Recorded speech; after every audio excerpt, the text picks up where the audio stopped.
Ever wondered why Hashimoto's and insulin resistance go together? I'm going to tell you why.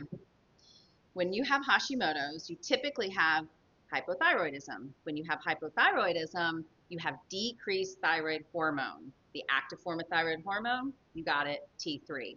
When T3 isn't high enough in the body and it's suppressed, it decreases metabolism. It means that all the processes in your body are not functioning the way that they should be.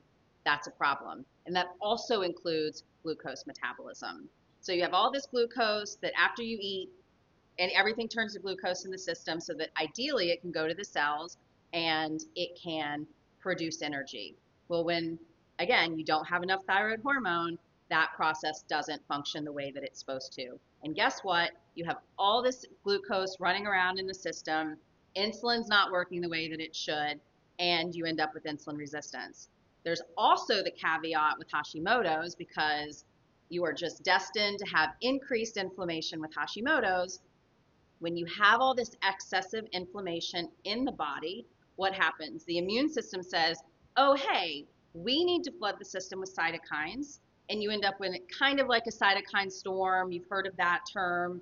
But excessive inflammation, any way that you look at it.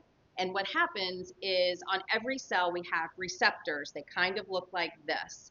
And you have something that goes into the receptor to make the cell do whatever it wants to do. Well, ideally, you would have insulin that would hold the glucose, go and attach into the insulin receptor, and put glucose into the cell. But with the increased inflammation, what happens is all these cytokines flood the system. Cytokines end up going in, and now you have all this insulin running around that can't feed the cell what it needs. So, guess what? You end up with insulin resistance. That's why these two issues or complaints or whatever you want to call them kind of go together. Increased inflammation with Hashimoto's, when you have decreased thyroid hormone, your metabolism, including glucose metabolism, just doesn't function properly. Get your thyroid checked.